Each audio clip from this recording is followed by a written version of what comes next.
Looking forward to the good news. We're here! This is where Farina lives. Okay, I'll go knock on the door.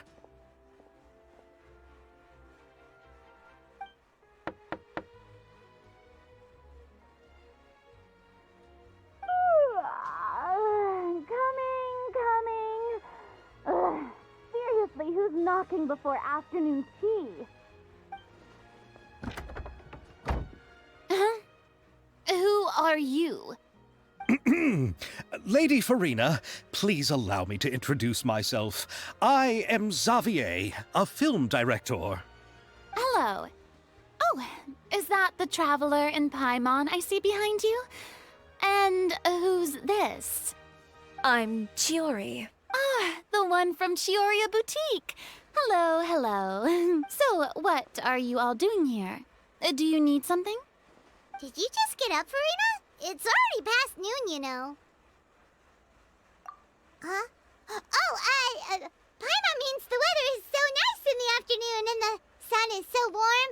Just like how you make us feel. Sleeping in late is a really smart idea. No. I was just up late last night reading some novels. What does sleeping in have to do with the weather? This is a small gift we've prepared for you, Lady Farina. We hope you like it. No need to be so formal. I'm just a regular person like everyone else now. Oh, is this Fontinalia mousse? It's one of my favorites. That's great! So, actually, there's something we need your help with. Given your renowned passion and understanding of drama, I would like to ask that you serve as the director of our film crew. Oh, but didn't you just say that you're a director? Yes, but for this particular project, I'm mainly working as a producer. Besides, I'm sure that your understanding of the performing arts far surpasses my own, Lady Farina. Are the Traveler and Paimon also part of the film crew? Yep, we sure are. Paimon's the clapper loader and she's the camera operator. Camera operator? That can be a pretty technical job, and it directly affects the final quality of the film. Are you really up to it? No, I'm not questioning your abilities. It's just that I've never really seen you use a camera before. Maybe you can come up with a test for the Traveler and see for yourself. If she can satisfy you with her camera skills, then you'd have nothing to worry about and can join the team. What do you say? You sure are getting better at rolling with the situation, Paimon. Oh, I do wish to see how skilled the Traveler really is with a camera. All right, how about this? We'll work with what we have. I'll give you some scenarios and see if your work is up to my standards. Very good. It's essential for the camera operator to understand the director's vision. I'll make my decision after seeing your work. Are you ready? I have high standards, you know. Sure. You can come back once you've reviewed the basics of film composition and feel ready. Are you ready? I have... Okay. Grab...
So, it appears that all the shots had a great composition, and I could really... Yeah! Does that mean you agree to be our director, Farina?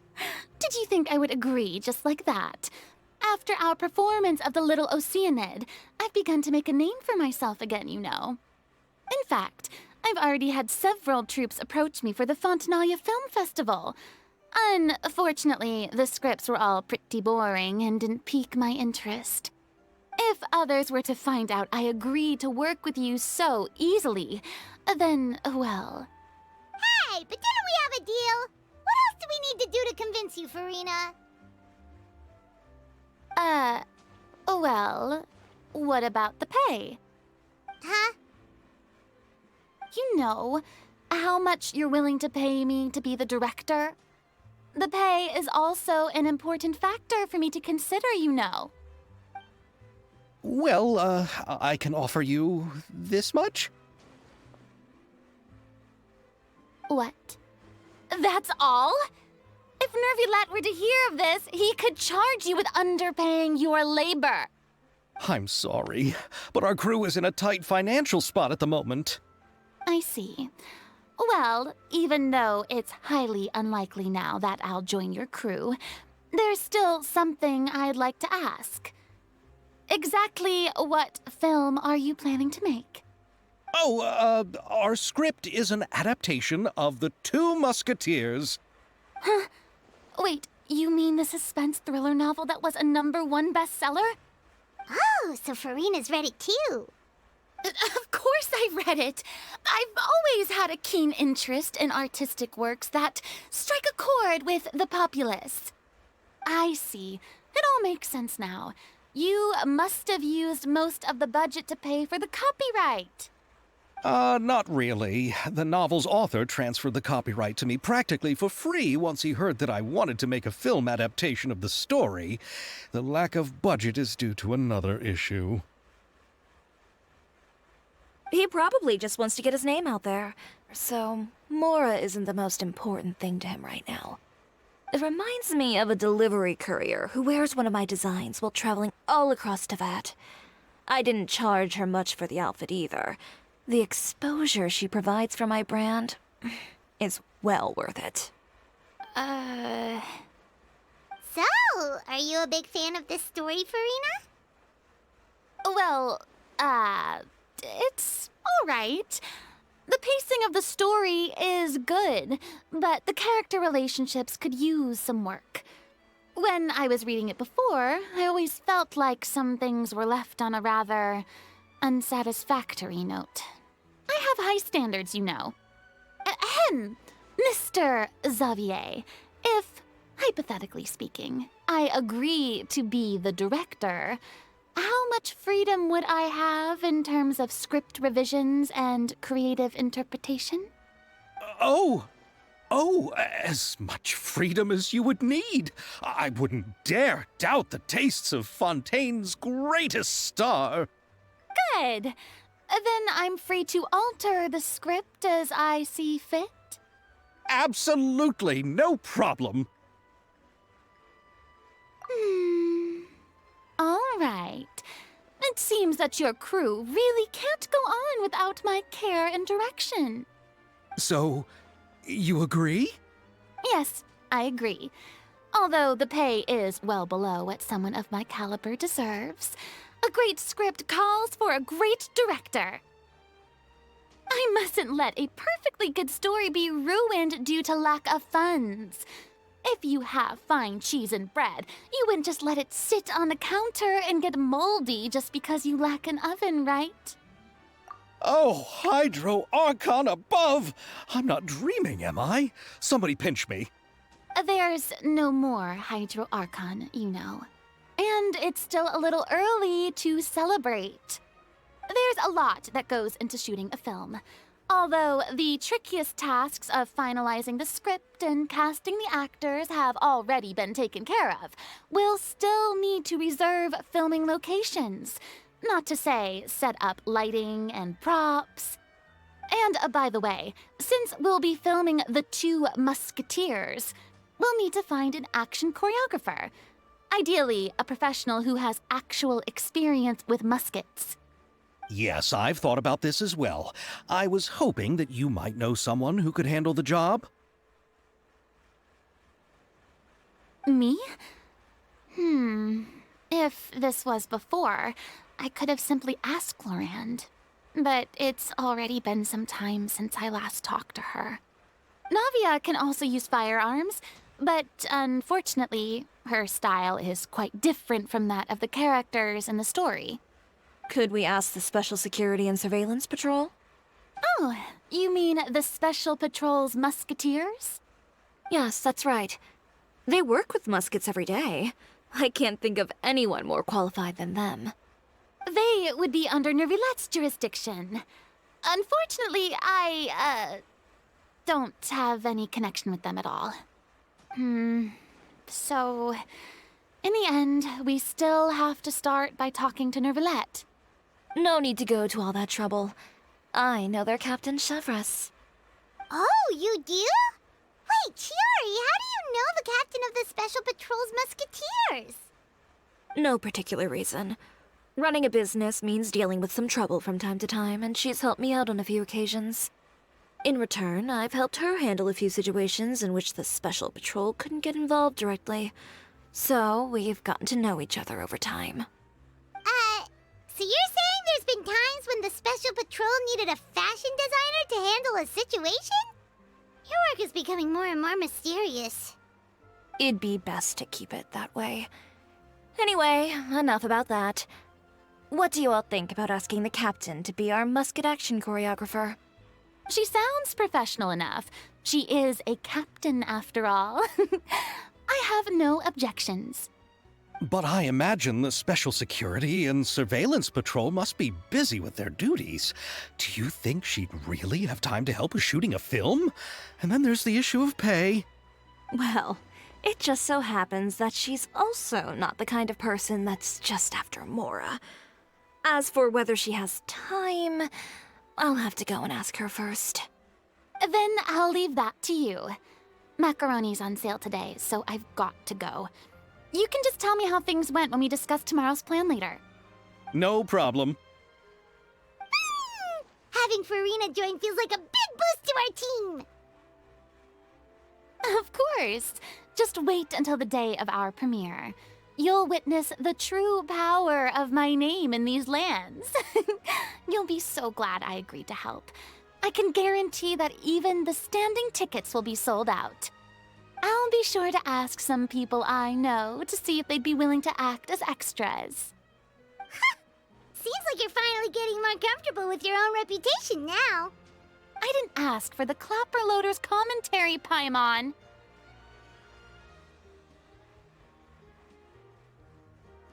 Then let's get going. I happen to know where Chevres is today. By the way, I'm curious. If my pay is so low, then what about our two lead actors? Didn't they travel here all the way from Inazuma?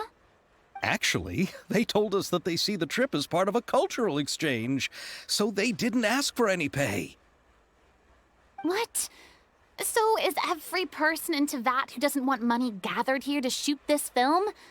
Don't tell me Chiori isn't being paid either. I already knew Xavier from before, and he's also agreed to give my brand some good exposure. It seems the gods have really smiled upon you, Xavier. And that certainly doesn't include me, mind you.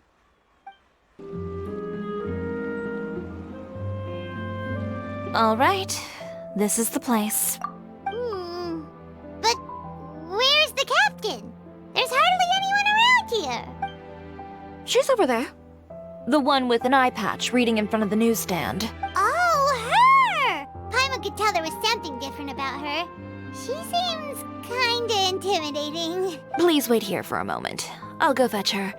She's working now, so you might not want to get in her way. Working? But isn't she just standing there and reading a novel? Just trust me. Oh, alright, let's see what happens then. Chiori sure is a mysterious person. She claims just to be a fashion designer, but she knows all these powerful people. The court of Fontaine isn't particularly tolerant of visitors from overseas, so it isn't easy for a foreigner to promote their brand here. Even more so in the competitive world of fashion. Even a local like me just trying to make a film has to face all kinds of challenges. So I can only imagine what Chiori has been through to get where she is today. I'm sure that having more connections has definitely worked in her favor. Reading on the job? Detective novel. One main character? No. Multiple. Branching storylines. I see. How's the plot coming along? One of the main characters is about to make a choice that will affect the rest of his life. I'd wager he's going to make the wrong choice. Any way to speed things up? There's something I need your help with. You know that doesn't depend on me. It all comes down to what the character chooses. Which is exactly why I'm here to help.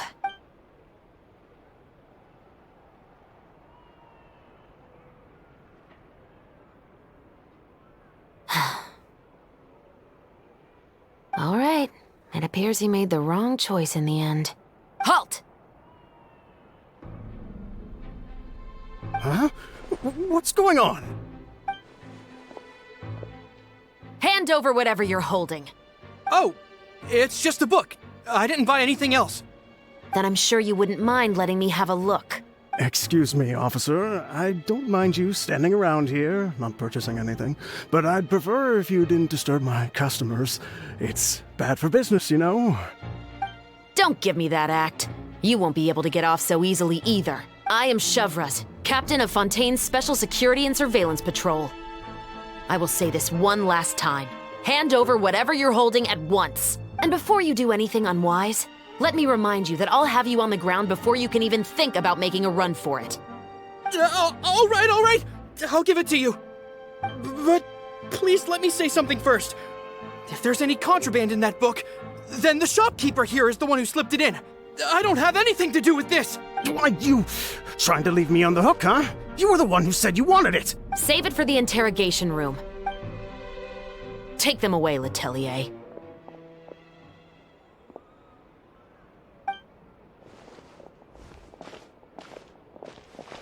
What's going on here? 1 second you're reading a book and the next you're escorting people away! And who are... Oh! Aren't you the traveler who's been all over the papers recently? Chiori, I'm assuming what you wanted to ask me about has to do with them, right? Maybe I can let you in on what's happening then. Now that Vacher has been brought to justice, no new shipments of synth will be made and distributed to sellers. The Fontaine guards have been busy collecting the remaining synths still circulating on the market. Thanks to a tip from our reliable source here, this should be the very last batch. Oh, so you were pretending to read a book in order to catch the bad guys! Oh, Paimon almost forgot to introduce ourselves. Paimon is Paimon, and this is the Traveler and Xavier! Hey, I'm Chevraz. You probably already heard me introduce myself, so I won't bother repeating it. Yeah, why didn't you make a move as soon as you had the chance? Were you worried that my intel wasn't accurate? No, I wanted to see if the shopkeeper would turn himself in first. All he had to do was come up to me and say that he didn't know where the synth had come from. If he did that, then I wouldn't have had to press charges on him. He had the whole day to turn the synth over to Chevraz. But instead, the moment I came up and blocked Chevraz's line of sight, he took the opportunity to sell it off. Yep, he made the wrong choice, even though the right choice was right there in front of him. But you knew they wouldn't make the right choice. Yeah, I knew. I was just hoping I'd be wrong for once. Enough about that, though. What did you want to ask me about? Oh, you see, it's like this.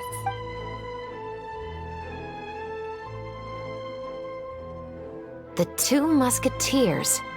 You certainly have a good eye for a story. So what do you need me to do? Just be the action choreographer for the actors? Yes, that's right. I want to make sure we get all the details right. I want the actor's posture and understanding of firearms to be as realistic as possible. However, I'm afraid this work will require a bit of your time, since you'll have to be present whenever we're filming. Also, as for the pay... No need to say any more. I'll join. Huh? Just like that? Really? You're willing to help us with our humble film project? Sure, it's no big deal. As I said, we've wrapped up our investigation here, so I don't have any other tasks on my plate for the moment. Besides, I personally really like this novel. I even have the collector's edition at home. Stories where justice prevails over evil never get old for me. Then we've got a deal? Yes, I'll see you on set tomorrow. Oh my! I can hardly believe it! I should tell Lady Farina immediately. Oh, and I must tell the prop manager and lighting technician to get everything ready. We start filming tomorrow! Calm down, Xavier.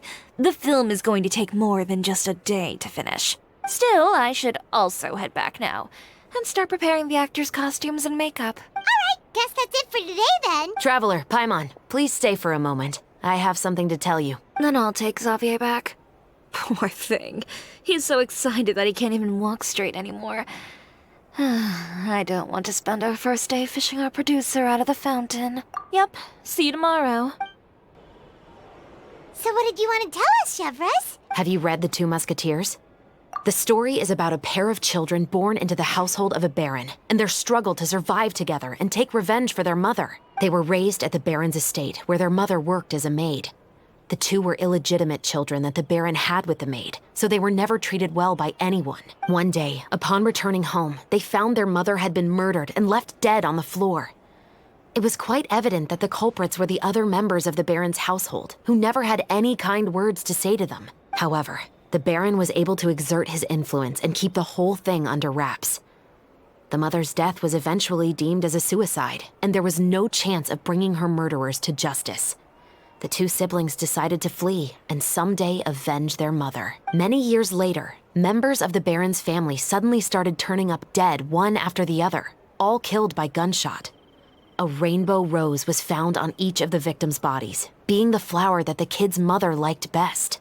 The Baron believed that the mother's soul had come to take vengeance on him, so he lived in fear each day. But it was actually those two siblings who had fled all those years ago.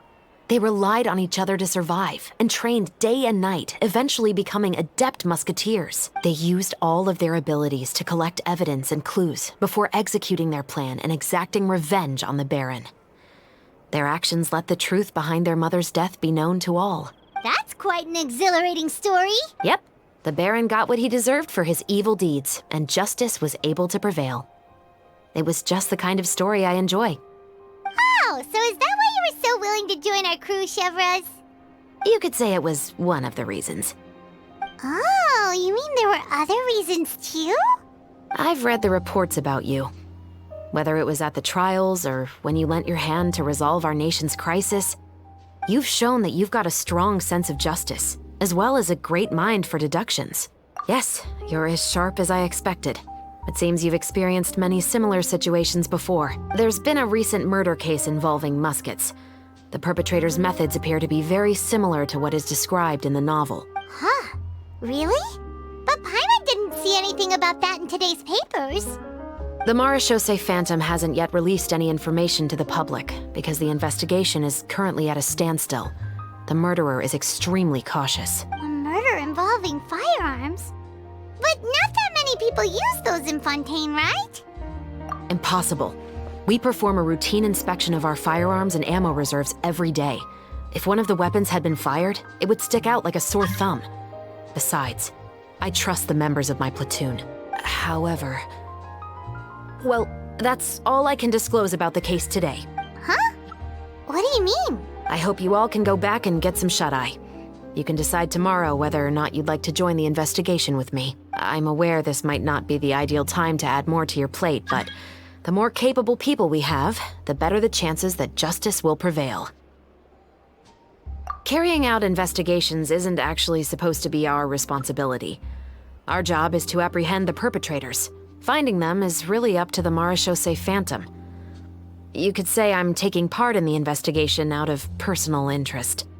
I don't want people to see Muskets in a negative way, and also, I'm concerned about the similarity between the crimes and the story. You mean they might be connected somehow? I suspect so.